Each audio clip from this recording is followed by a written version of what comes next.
superior. Nuestro grupo grupo 2, nos toca lo que son los fundamentos del comportamiento individual. Los objetivos. Hemos encontrado en el capítulo 2 identificar las actitudes, aprendizajes y modelamiento del comportamiento individual, desarrollar actitudes intelectuales y actitudes físicas, definir las características biográficas en relación de la eficiencia laboral y la productividad del individuo. Determina también de qué manera el comportamiento del individuo incide dentro de una organización. Describir los aspectos fundamentales de la teoría del aprendizaje, explicar los métodos de modificación del comportamiento organizacional. Ahora, vamos a detallar según el índice, que son las actitudes, características biográficas, aprendizaje, implicaciones globales y temas complementarios, que según índice se detalla de la siguiente forma. Fundamentos del comportamiento individual. Primero, son las aptitudes. ¿Qué son las aptitudes? Se refiere que son las capacidades del individuo para realizar diferentes tareas en un trabajo. Es una evaluación actual de la que es posible que alguien lo haga. Las actitudes generales de un individuo están constituidos por dos factores, intelectuales y físicos. Las actitudes intelectuales es la capacidad de realizar actividades mentales, tales como son pensamiento, razonamiento y solución de problemas. Las actitudes mentales es la inteligencia en general. Ahora, las dimensiones de las actitudes se definen por 7 dimensiones de actitudes intelectuales. Primero, la dimensión que son la habilidad numérica, comprensión verbal, velocidad de percepción, razonamiento inductivo, razonamiento deductivo, visualización espacial y memoria, son 7. Entonces, detallamos cada una con sus ejemplos. Habilidad numérica, la descripción es que esta actitud es para hacer operaciones en forma rápida y correcta. Por ejemplo, el contador calcula el impuesto sobre las ventas de un conjunto de artículos. Comprensión verbal es la capacidad de entender en que lo que se lee o escucha y la relación de las palabras entre sí. El gerente de planta, seguir las políticas corporativas sobre la contratación. Velocidad de percepción, aptitudes para identificar semejanzas y diferencias visuales con rapidez y exactitud. El investigador de incendios, por ejemplo, es cuando determina la acusación de haber provocado un incendio. Razonamiento inductivo, habilidad de identificar una secuencia lógica en un problema para luego resolverlo. El investigador del mercado pronostica las demandas de un producto en un periodo determinado. Ahora, el razonamiento deductivo es la habilidad para usar la lógica y obtener las implicaciones de un argumento. Por ejemplo, el supervisor elige entre dos sugerencias distintas ofrecidas para los empleados. Visualización espacial, capacidad para imaginar cómo se vería un objeto si cambia su posición en el espacio. Decorador de interiores, o sea, es decorar una oficina, ¿no? Ahora, la memoria, capacidad de retener y recordar experiencias pasadas. Es el vendedor, recordar el nombre de sus clientes. Ahora, actitudes físicas. Las aptitudes físicas son la capacidad para realizar tareas que demandan bastante resistencia, destreza, fuerza y otras características similares. Para las actitudes físicas básicas se encuentran los factores de fuerza, factores de flexibilidad y otros factores. Factores de fuerza. En la resistencia dinámica se tiene la capacidad de aplicar fuerza muscular repetidamente. En resistencia del tronco, capacidad para ejercer fuerza muscular empleando el tronco. Resistencia estática, aptitud para aplicar fuerza contra objetos externos. Resistencia explosiva, actitud para aplicar fuerza contra objetos externos. Factores de flexibilidad de estiramiento, es capacidad de mover los músculos tan lejos como sea posible, flexibilidad dinámica, aptitud para hacer movimientos de reflexión rápido y repetitivos. En la coordinación corporal es capacidad para coordinar las acciones simultáneas del cuerpo. Equilibrio, aptitud de mantener equilibrio. Resistencia, aptitud para mantener esfuerzo máximo durante un tiempo prolongado. Características biográficas. En estas características biográficas son personales que son objetivas, tanto como son la edad, género, raza, antigüedad, religión, orientación sexual, del cual detallamos de la siguiente forma. Edad. La edad es del individuo dentro de una organización, ¿no? Creencia que el desempeño disminuye con la edad. Es una creencia que dicen que porque su edad es avanzada no respondería al mismo nivel que los jóvenes. También indica que es experiencia, criterio, ética del trabajo sólido.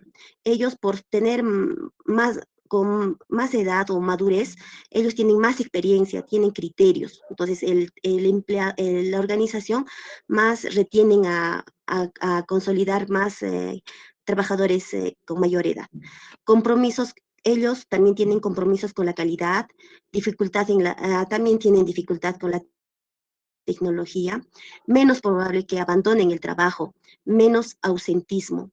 No existe relación entre edad y desempeño.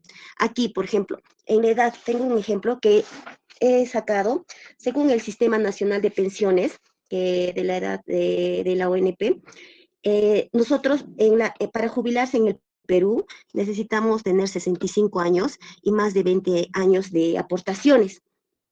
Pero también si queremos jubilarnos más anticipadamente a los 25 años mujeres, varones y 50 años mujeres, tenemos que aportar más de 30 años de varones y más de 25 años según aportaciones, ¿no? Que tenemos que tener para podernos jubilar. O sea, no es necesario, ahora la ley lo permite, pero no es necesario jubilarse o trabajar con mayor edad, ¿no?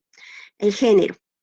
El género. No hay diferencias consistentes entre hombres y mujeres en cuanto a la solución de problemas. Las actitudes analíticas, orientación a las competencias, motivación, sociabilidad o actitud para el aprendizaje. Las mujeres también son abiertas o aceptables a aceptar la autoridad. Los hombres son más agresivos y mayores expectativas de éxito. No hay diferencia en cuanto a la rotación. El ausentismo es más alto en las mujeres justamente porque a veces las mujeres tenemos más obligaciones en lo que es la familia, el hogar, los hijos, etc.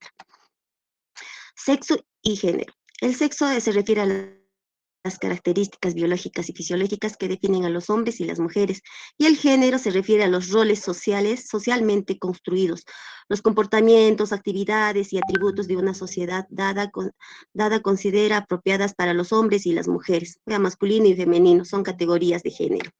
Ahora, en la raza, mayor tendencia a favorecer a colegas de su propia raza en la evaluación del desempeño, decisiones de ascenso y salario.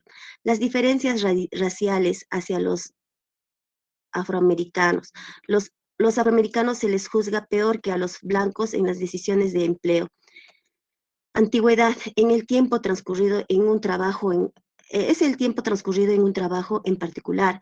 Existe una relación positiva entre la antigüedad y la productividad laboral. La relación entre ausentismo es negativa. Cuanto mayor la antigüedad, menos probable es que renuncie. Y también acá tengo de hecho, cuando la edad y la antigüedad se tratan por separado, la segunda, o sea, la antigüedad parece ser el indicador de pronóstico más consistente y estable en el trabajo. Religión. Religión, hay que tener cuidado al emitir juicios de valor sobre las diferencias de religiones, conceptos subjetivos. También las personas religiosas entran a conflicto. Orientación sexual e identidad sexual. La orientación sexual es una atracción emocional, romántica, sexual o afectiva duradera hacia otros. La identidad sexual, el sentido psicológico de ser el hombre o mujer. Las leyes no lo prohíben, la discriminación con base en la orientación sexual.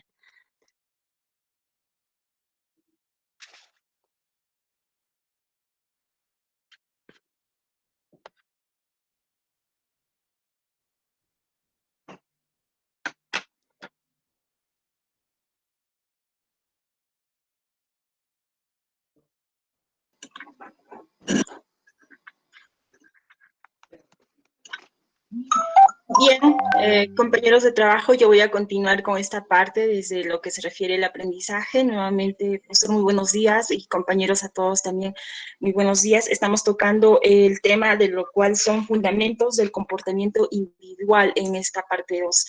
Vamos a hablar sobre lo que se refiere el aprendizaje en sí, ¿no? El aprendizaje, bueno, este es un concepto que estamos poniendo en esta parte, y también que también bueno, se podría decir que es más correcta, porque el aprendizaje es cualquier cambio en el comportamiento relativamente permanente que ocurra como resultado de la experiencia, ¿no? Es posible ver los cambios que tienen un lugar en el comportamiento, pero en el aprendizaje en sí, es lo que se señala también por parte de otros autores, ¿no?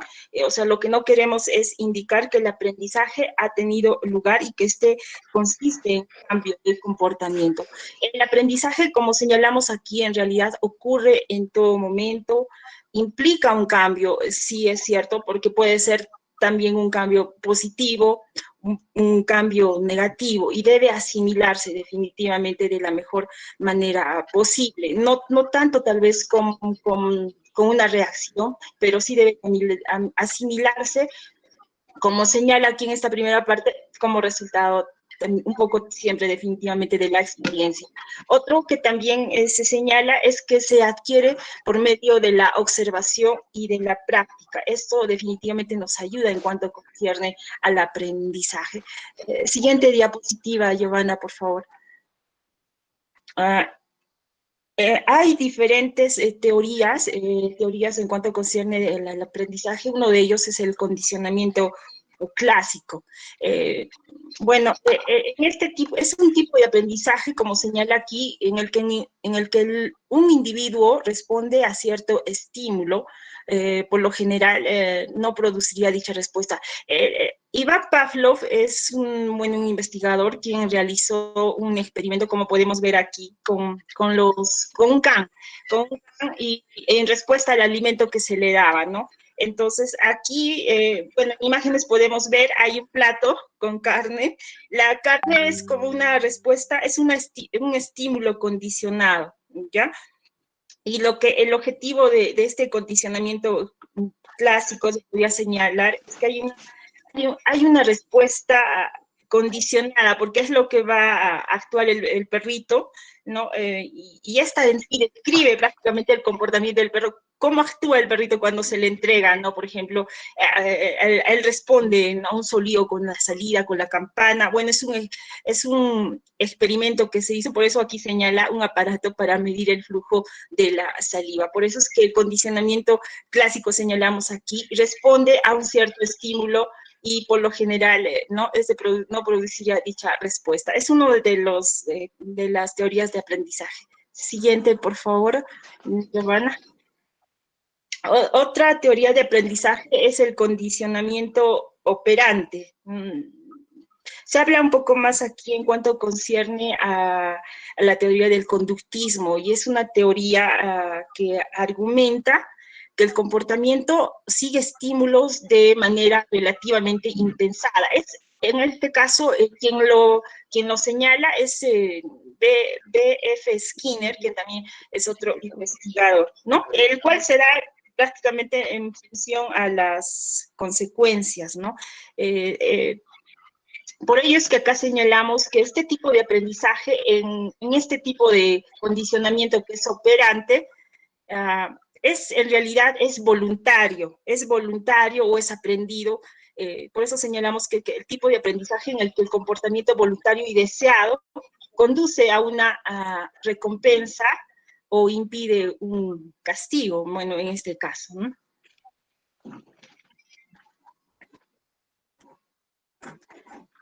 También vamos a tocar lo que es la teoría del aprendizaje social. La teoría del aprendizaje social o vicario refiere que los individuos aprenden por medio de la observación y de la experiencia directa. El comportamiento se da en función de las consecuencias, como lo señala aquí, y las personas responden a la forma en la que perciben y definen las consecuencias, no a las consecuencias objetivas en sí mismas. O sea, se toma bastante en cuenta lo que es el aprendizaje por medio también de la observación. Hablando de los procesos que influyen en el aprendizaje, vamos a señalar cuatro procesos que influyen, y como lo señala aquí, uno de ellos es el proceso de atención. Definitivamente, vamos a ver si retornamos, el proceso de atención es definitivamente necesario, porque cuando nosotros atendemos, aprendemos mucho más, y de allí viene que es el proceso de retención, el cual se refiere a que también nosotros podamos tener o captar más retención en lo que concierne, ¿no?, el aprendizaje, cuando nosotros también nos preparamos, ¿no? Procesos de reproducción motrices, esto se refiere a la parte primaria, y en cuanto se refiere a los procesos de reforzamientos, que es necesario también, bueno, como señala su nombre, el reforzamiento. Hay un cuadro que estamos presentando aquí un poco para ayudar en lo que se refiere el aprendizaje, ¿no? Es un ejemplo que hemos querido ponerlo, el cono del aprendizaje entre decir y hacer. Vamos a empezar con la primera parte. Entre decir y hacer, de acuerdo a lo que se intenta aprender, nosotros más en realidad recordamos lo que hacemos. Por eso es que señala en la parte baja, el 90% de lo que hacemos recordamos más. En decir, o sea, estamos acá señalando naturaleza del involucramiento, en tener una conversación de acuerdo a lo que decimos, 2 semanas después, luego de 2 semanas, lo que tendremos más a recordar es el 70% de lo que decimos. Aquí estamos subiendo este cono, cuando vemos una demostración, luego que han pasado 2 semanas, tendemos a recordar prácticamente el 50% de lo que vemos y oímos. Entre ver un gráfico, le hemos puesto ahí la palabra ver, en sí, y luego de 2 semanas recordamos el 30% de lo que vemos. En cuanto a oír, por ejemplo, escuchar a un profesor, ya, que es un ejemplo que, bueno, más le hemos puesto. Oír, bueno, en realidad, luego de 2 semanas tendemos a recordar el 20% de lo que oímos. En cuanto a leer un libro, en realidad, luego de 2 semanas recordamos el 10% de lo que leemos. En este cono, lo que prácticamente podemos decir es que recordamos más lo que hacemos. Por eso es que en la parte final se puede ver aquí, 90% de lo que hacemos recordamos más. Siguiente diapositiva, por favor, Giovanna. Bueno, el tema también en los fundamentos del comportamiento individual también se habla de lo que es el modelamiento del comportamiento. Y en esta parte lo que queremos tocar es un poco de tocar el tema del modelamiento, o sea, modelar el comportamiento. Y algo que hemos visto, porque en el libro lo que hemos visto más es en el tema organizacional, dentro de una organización, y lo que hemos visto más es que hay un reforzamiento, ¿no? Un reforzamiento a los trabajadores, a quienes integran esa empresa organizacional. Por eso es que modelar el comportamiento le hemos puesto reforzar de manera sistemática, cada éxito que se acerque a un individuo hacia la respuesta deseada. Lo que se hace más en estas empresas o organizaciones es reforzar justamente el comportamiento. Y ahí hay cuatro formas de métodos de modificación del comportamiento. El primero que estamos viendo es el reforzamiento positivo, de acuerdo a lo que también realiza en las empresas organizacionales, ¿no? Es proporcional a algo agradable después de una respuesta. Un reforzamiento positivo es, por ejemplo, si un trabajador llega temprano, también es ¿no? Se podría decir que también se les da una recompensa a aquellos que son puntuales, a aquellos que son leales con el trabajo. El reforzamiento negativo bueno, en realidad es tratar de evitar una consecuencia desagradable después de concluir algo. Si llegamos tarde al trabajo, lo más probable es que podamos tener un castigo, ¿verdad? Entonces, lo que se quiere un poco explicar aquí es evitar una consecuencia desagradable.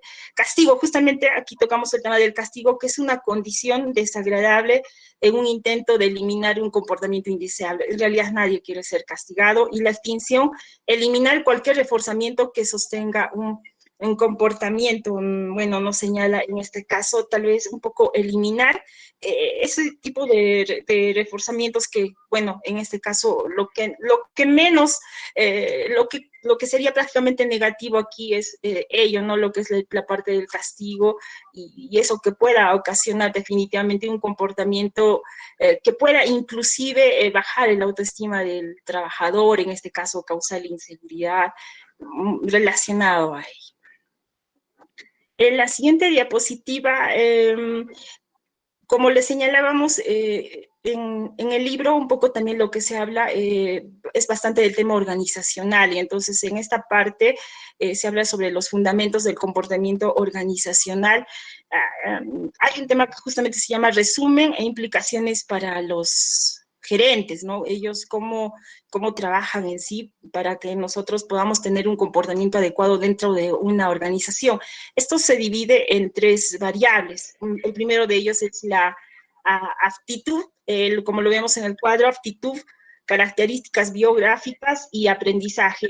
La aptitud en realidad influye en el desempeño y también en la satisfacción del empleado. Es lo que ellos tratan de ayudarnos en esa parte, influir en el nivel de desempeño y que también haya pues una satisfacción del empleado, pero esto también hablando en cuanto concierne a un comportamiento definitivamente positivo, ¿no? Las características biográficas se señala que son fáciles de observar, por eso es que aquí leemos, pues son fácilmente observables y considerando los sesgos implícitos. Cuando hablamos de sesgos implícitos, estamos hablando un poco de prejuicios, y como lo señalaba Giovanna en la primera parte de esta explicación, existen realmente sesgos implícitos. ¿Qué quieren decir prejuicios? Por ejemplo, se señala que en el país de Estados Unidos, los niños afroamericanos o los niños negritos a veces tienden realmente a ser más fácilmente expulsados que los propios ciudadanos estadounidenses. Por eso es que aquí estamos considerando justamente los sesgos implícitos. El aprendizaje, como bueno, dentro de lo que estamos tocando, es un cambio observable en el comportamiento, ¿no? Y esto lo que se quiere definitivamente es en cuanto concierne el reforzamiento y la recompensa. Lo que hemos visto aquí es que los gerentes en las organizaciones, lo que más se quiere es reforzar a los trabajadores para que ellos puedan tener este comportamiento deseado, y también se obtiene una recompensa. Bueno, si es esto en esta primera parte. Continuamos con la siguiente diapositiva, por favor. Bueno, en el primer tema hemos visto también, leyendo un poco, que hay un punto y contrapunto, por lo cual hemos considerado también este capítulo 2 un punto y contrapunto en cuanto concierne al comportamiento individual. Aquí señala que todo el comportamiento es aprendido. Los seres humanos, señalaba justamente la introducción en esta parte, que somos o empezamos como libros en blanco. Y por otro lado, la psicología evolucionista señala que los seres humanos están determinados desde su nacimiento. Entonces, por ello vamos a tocar en ambos casos. El rol de los padres, en la parte de lo que es el punto, el rol de los padres definitivamente es importante en la crianza. A veces muchos se señala que cuando en una familia no se tiene, vamos a decir, el papá o el papá abandonó el hogar, a veces se tiende a decir que no, o este niño no va a crecer también porque no están papá y mamá juntos, están separados, por lo cual el rol de los padres es importante en la crianza, en este primer punto. Y en el contrapunto se señala que las emociones vienen a ser el primer filtro de toda información que recibimos, ¿no? O sea, es decir, nuestras emociones son el primer filtro de toda la información que recibimos, tendiendo más al lado de las emociones. La importancia de la educación, en lo que es el punto. Importancia de la educación se da en los países desarrollados. Hemos visto que se da bastante inversión en lo que concierne al aprendizaje de los jóvenes, por lo cual hemos puesto inversión en la educación de los jóvenes. Evitar riesgos. Evitar riesgos aquí en el contrapunto, en aquí señala miedo al cambio, status quo. ¿Qué quiere decir status quo? Es decir, miedo al cambio, a la situación o al estado en el que se encuentra en ese momento.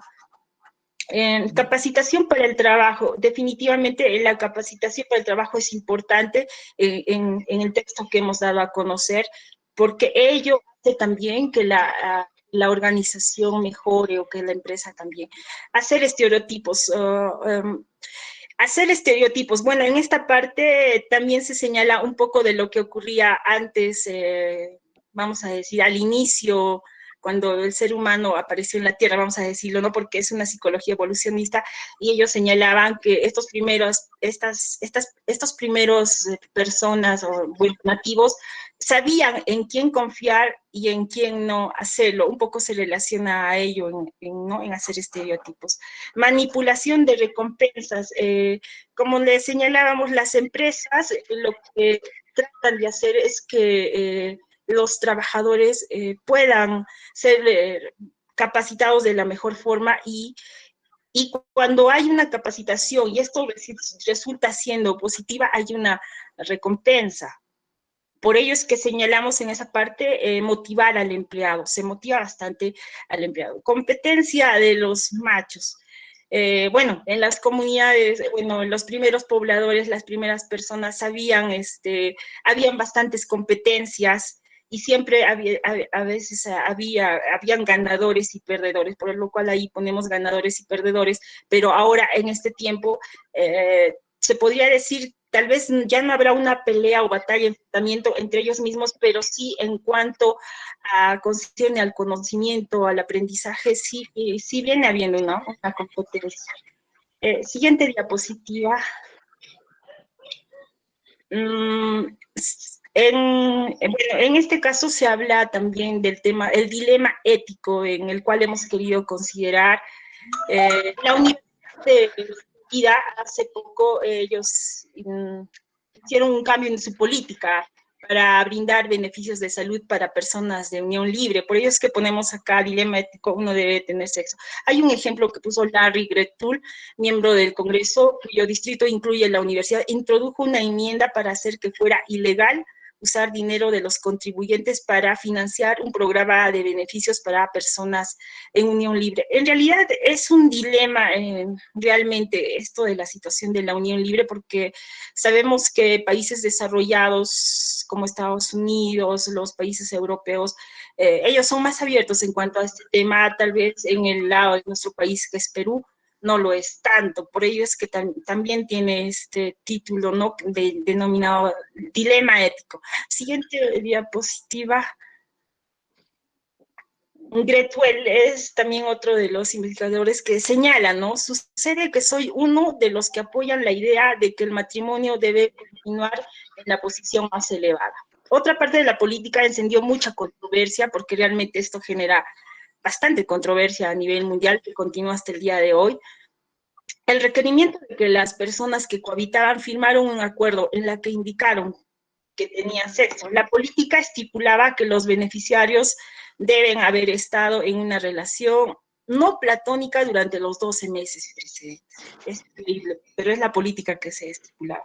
Para obtener los beneficios, los empleados debían firmar un acuerdo que señalara que sostenía actividad sexual con su pareja. Siguiente diapositiva. Otro ejemplo es una empleada de la universidad dijo que se sentía ofendida por la política y se preguntaba de qué modo la universidad iba a aplicarla. En respuesta, el director de recursos humanos de la Universidad de Chile, Kavanaugh, dijo que la cláusula no platónica era cada vez más común en los planes de prestaciones para personas en unión libre, en unión libre para reglamentar la calificación de personas que vivan juntas, pero no tenían una relación romántica. Entonces, un poco lo que hemos querido tal vez explicarles en este caso es lo que sucede también, ¿no?, en cuanto concierne a este tema del comportamiento individual, que es el dilemático. Hay dos casos incidentales en este trabajo que estamos realizando. El primero es el efecto Flynn, el cual consiste en lo siguiente. James Flynn ha sido el primero en documentar la elevación de los resultados de las pruebas de la inteligencia. Él ha descubierto los que se sometieron a la prueba en la década de 1970 hicieron lo mejor que aquellos que los hubieran realizado en 1940 y así sucesivamente. Esto en relación a o debido a la educación, familias pequeñas, conocimiento de las pruebas, genes, bueno, un poquito en cuanto concierne a, él ha realizado prácticamente pruebas de inteligencia, ¿no? Y eso es lo que él ha querido tal vez documentar, vamos a decirlo de esa manera. Y el caso incidental número 2 trata algo que me ha llamado mucho la atención, es en cuanto concierne a veces vamos a decir, el resultado del comportamiento, o en este caso, ¿no? El caso incidental 2 trata sobre los deportes profesionales. Recompensar y castigar el mismo comportamiento. ¿De qué se trata este caso incidental 2? Es que, bueno, se ha encontrado que jugadores de béisbol, específicamente jugadores de béisbol de las ligas mayores, usan esteroides para un mejor rendimiento físico. Aquí estamos señalando a Bud Selig, él es el comisionado de béisbol, en este caso incidental 2. Él recibió quejas de que muchos jugadores de las ligas mayores usan esteroides para mejorar su desempeño. Pero, ¿qué dicen las políticas bueno, en este caso, las políticas de la liga de béisbol? Bueno, primeramente, Bud Selig ha señalado que cuando el Congreso intervino, señaló que la política era buena. ¿En qué concierne la política? Realizar exámenes al azar para detectar el uso de drogas. Ante esta situación, el Congreso y el público, ante esta respuesta dada por el comisionado de béisbol, que es Bud Selig, señalaron que no quedaron satisfechos, por lo que Selig, el comisionado de béisbol, dijo que adoptaría políticas más duras. Lo que prácticamente, lo que queremos decirle en este caso incidental, compañeros, bueno, relacionado al deporte del béisbol, es que hemos visto que en estas políticas se suspenden a los jugadores, o sea, y estas suspensiones generan una pérdida de ingreso, ¿no? Parece que los deportes profesionales tratan de ser juez y parte al mismo tiempo. ¿A qué nos referimos? Es decir, sabemos que las suspensiones sí generan una pérdida de ingreso, y esto también lo estamos viendo en este periodo de pandemia, definitivamente, al menos en el ámbito económico, pero también se ve, o sea, hay un comportamiento que conduce a los individuos y equipos a la fama, es decir, es el mismo para el que se pide el castigo, es decir, se permite de alguna manera que estos jugadores utilicen esteroides o drogas, por decirlo así, porque al tener un buen desempeño hay bastante ingreso de dinero. Es como que hay una contradicción, ¿no? Y esto es lo que se muestra prácticamente en el comportamiento, justamente, en este caso de los profesionales de béisbol, y más aún quienes asumen esta responsabilidad de dirigirlos. Esto es lo que hemos explicándoles esto en el caso incidental 2. De todo ello hemos llegado a estas conclusiones, seguramente muchos estarán de acuerdo, muchos también no. Conclusiones, el aprendizaje continuo es determinante para lograr métodos más eficaces que alcancen las metas de una organización. Tal como señala, ¿no? El comportamiento individual está influenciado por los factores que no perciben a simple vista, mientras que las metas como del gerente en este caso son explicar, incide o cambio dentro del manejo de una organización. Esto relacionando al último ejemplo. Las aptitudes se comprenden a través del conocimiento, el comportamiento del individuo en relación a cómo percibe las cosas. De ahí es su reacción, demostrará si tiene o no satisfacción laboral, participación del trabajo y compromiso organizacional. Esto relacionando a los temas que hemos tocado, las aptitudes intelectuales y físicas influyen en el desempeño y satisfacción laboral del talento humano, como por lo tanto determinar el logro de los objetivos de la organización, tal como lo señalamos en esta parte. Bien, es parte de lo que les podríamos señalar en cuanto concierne a este tema 2, en los fundamentos del comportamiento individual en este caso.